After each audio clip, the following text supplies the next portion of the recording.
Hey, how you folks doing today? Well, welcome back to Red Shoes. Hope this finds you having a great day, beautiful day, happy singing, hanging with people you know, love, whatever's going on. And if it ain't such a good day, I pray the good Lord takes care of it for you. I was thinking the other day about yes, first time that I would used to laugh, call it high five St. Peter Pearly Gates. I was 18, right? 19.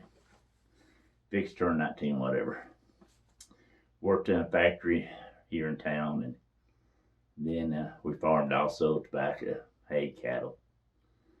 So one Wednesday, we top part of it, about half the tobacco, had a couple acres, and where we'd sprayed it before, spray wasn't doing real good. And when you spray the MH30, it's after you top it, you take the bloom. Once it goes blooming, you take the top out. Take a knife, cut it out, pull it out, whatever.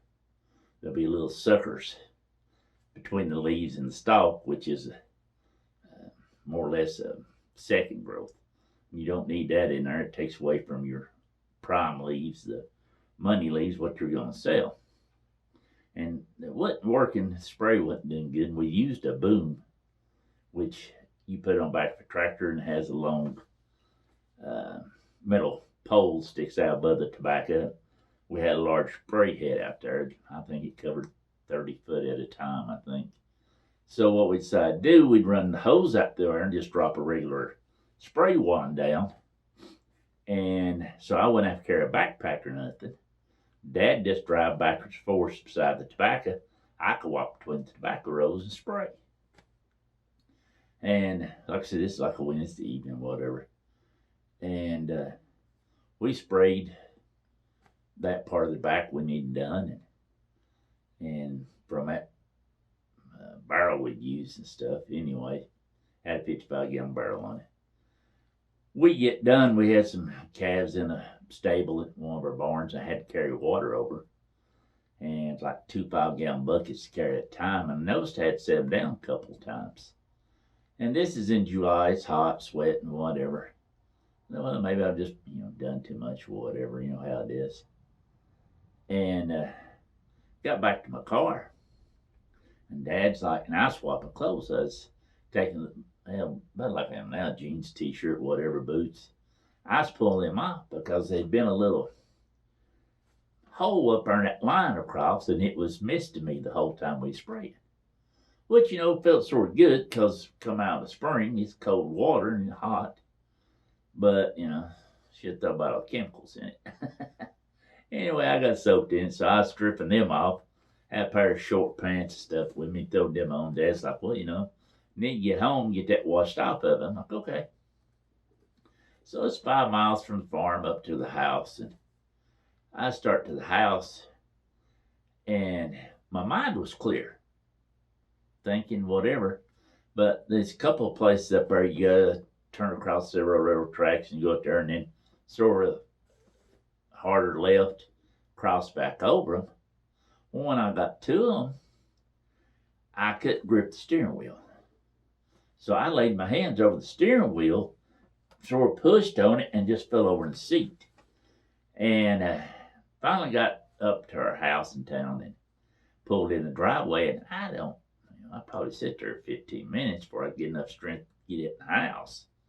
So I go in the house, my mom's sitting there, and she sort of looks at me, and I'm like, Mia. And I was trying to say milk. She's like, are you sick? You okay? I'm like, Mia. Because you tell something, I was definitely off. So, sweat's just pouring out of me. I just strip off, get in the shower. Well, I wash, scrub off, whatever, get back out of the shower, and go toweling off. Well, time I could start my head and get to my feet, they was sweat running back out, and it was just, I was trying to, get the poison out of my body, what it amounted to. And I'm like, I need milk. Well, she finally understood I needed milk. Well, I drunk that glass and went there and laid on the bed. I much more laid down, and also I thought, oh, this ain't good. Because I knew I was going to poof. So I jump up. She's like, I'm like, move, move. And I guess it looked like a pinball through a pinball machine. I was bouncing off the walls trying to get to the bathroom. And as soon as I hit the bathroom door, it's explosive. Projectile vomiting. I mean, it's a poof. And I just got on the floor. I couldn't hold myself up. I'm sitting in the floor, my head hung over the commode, throwing up because I was so bad. Well, she calls my sister, and she tells you, well, sore sick, his stomach, whatever. Well, she don't tell her the whole kit and caboodle by now. And my sister just sort of thought I was nauseated. Well, it was about, 20, 30 minutes later. My dad walks in. And he just sort of stands there with his hands on his hips. He's like, looks at me a minute, and he's like, are you sick? Well, you see where everything's just exploded. You see I'm on the floor with my head in commode. Well, my reply was in my mind, no, I heard the Tidy Bowl man was quitting. I was going to talk to him, see if I could put in an application. But all I could get out was, But at that point, he's telling Mom, you'll come older sister. And I can remember sitting there with my head in commode. And it was like the most peaceful feeling ever come over me. It's like, let go. It's done. Just let go. And I remember it was just, I was at peace. Wasn't throwing up no more. Wasn't doing nothing else. I knew I was gone. It was over with. I was fine with it. And the strangest thing, it looked like a screen popped up in front of my mind. My mind, it was like this thing. And then it started scrolling across the bottom of the screen. It was black, but screen. And it says, you cannot die. It's not your time. Your dad will grieve himself to death. You can't die yet. You have to fight this. It's not your time. Well, I started throwing up again this time, but then I started throwing up blood with it. Well, so she calls my sister back, and she's like, she's always over medical stuff and all, and nurse over family doctor, worked for the family doctor down there in Ireland. And she's like, well, now, Mom, what? She was, what, she was, well, can he really talk? So tell me everything. Well, no, he really can't talk, and it acts like he can't hardly walk, and, well, he's throwing up blood now. And my sister's like, dear God, get him down here now. I'll meet you at the hospital. And it's about 50 miles, so 50 miles from the house down there to the hospital. So they get me up, sort of drive me off, whatever, and we go to get in the car. And the time we had this 72 LTD Ford LTD, 4-door car, and had this 400 in it, engine and 4 barrels. So when it kicked in, you could hear it kick in. I mean, sort of, but we early that year, Dad got sick, something happened to him, so my mom drove to Knoxville, and she had a lead foot. No two ways about it. Mom was fast all the time up to her later years. I mean, if some cars come around her, the race was on. It just didn't matter as Mom. So he got back. Now, they must be running late for something to come back, because he just looked at me and he said, it'll be a cold day in H-E-L-L before I ride your mama again. That woman, I ain't riding with her, don't care. I'll just have to die or do whatever. So as we start down, and at that time, they didn't have all the roads fixed like they do now. Most is just 2-lane, blacktop road, curvy, around the ridges, mountains, whatever. So we start down, Dad's telling her, pass here, do that. She's like, well, you drive, you drive. Well, they pull a road, and they swap. And I'm laying in the back seat of the car, So there's one little straightaway down through there. You top a hill and you got a little straightaway, then you hit a couple, like S curves.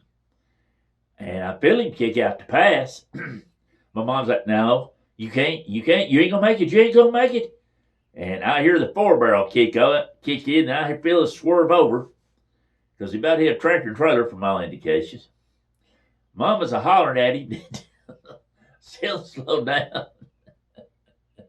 So I raise up out of the back seat, and I'm like, slow down. I'll make it. It's okay. I will make it. Because I was thinking, man, I don't want us to get killed on the way down. So once we get down there, sis waiting at the ER, we just go in, and her family doctor, she called him about it. He showed up at the ER, and poor girl trying to put the IV in my hand.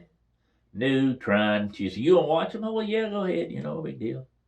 Well, she stuck this one 5 times. She stuck the other one 4 times. At that point, I thought she was going to cry. And I'm like, well, you need practice, carry on. And she made a comment about my skin being so tough. And my sis like, well, you got to figure he works 8 hours a day in a factory. He works another 8 hours a day out in the sun on the farm. Said, so, his skin's like that. So she was getting frustrated. But, the young girl finally swapped. She went and got somebody else. They guy did me. And so we're like, family doctor's like, for all means purposes, he said, you should be dead. And he told my family, he said, if he wasn't the way his work's done, average man would be dead right now, and he should be. And he told me, and he said, you'll probably have some problems with your heart, and said, and your lungs are burnt from the chemicals. So, get up, they put me in a room at night, and I'm studying on this thing. Look, this is Wednesday. If I take tomorrow, and if Dad will come get me, I can go back. We fish top the rest of that tobacco, get it sprayed, and I can go back to work Friday. This way I got us covered. I won't miss one day. So I sits up my sister. My sister turns around, tells the doc. And so the doc comes in, Thursday morning. He said, I'm going to keep you again till tomorrow. I'm like, well, okay, whatever.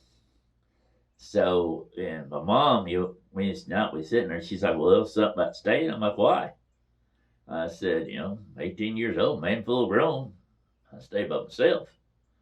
So they come and got me on Friday. But that morning, the doctor made me a deal. He said, well, I'll tell you what, I'll let you go home now, or you will stay till Monday. But you got to promise me you won't go back on that farm work or do nothing else down there the rest of this weekend. You'll go home, take care of yourself fine. You promise me. I know you'll keep your word, but if not, you're staying till freaking Monday. I'm like, well, no, forget that. I won't go to the farm, and I actually did not go. But I had told Dad to call this woman I worked for to let him know, why I wasn't coming in. And I talked to her the following Monday when I did go to work, and she's like, yeah, he called, and then it said, he told me what happened. So he started crying. He's like, I'm about to kill my boy. I'm about lost my boy. But to me, I looked at it that, I was old enough to know better my own self what I was doing. That's just simple as it is. And even though he was older and everything else, it's still one of those situations which I did it and like, oh, well, it'll be all right. But as far as the dying part, that was the first time of knowing it was here. It was over with. I'm out here. And I was calm with it. And I think it's always been a part of the reason the way I am is because of that. And, other times I've stayed in the hospital, I've just always stayed by myself and went, it'll be all right. But I guess for me, no matter how old you are, whether you're young, old, whatever, and we get more worrisome, I guess, or more afraid as we get older about dying, about getting hurt, about getting this, or not being able to take care of ourselves. And I guess my question, where are you at in all this? If you get struck down on something, you have faith that you're going to be all right. I mean, like that, it was just literally like, okay, let go, peaceful. I was slipping away, I know it was. But that's just the way it was. So, how are you with that?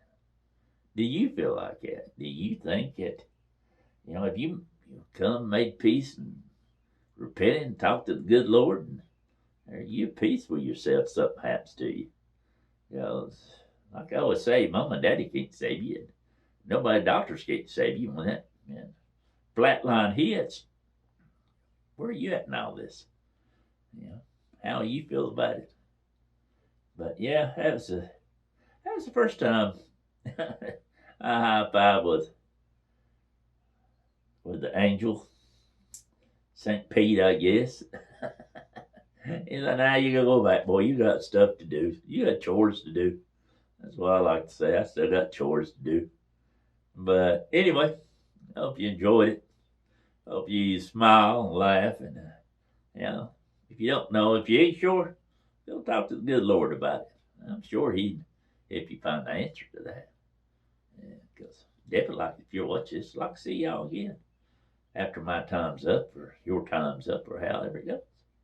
Anyway, looks like we're fixing to have some beautiful weather. Maybe I'll sneak up on the bike and ride and catch a video on it or something. If not, well, that'll be all right too. And as always, hope the good Lord takes a liking to you. Not too soon. May good Lord bless you and keep you. Yeah. Don't forget to talk to him. He's always there, don't matter where you're at.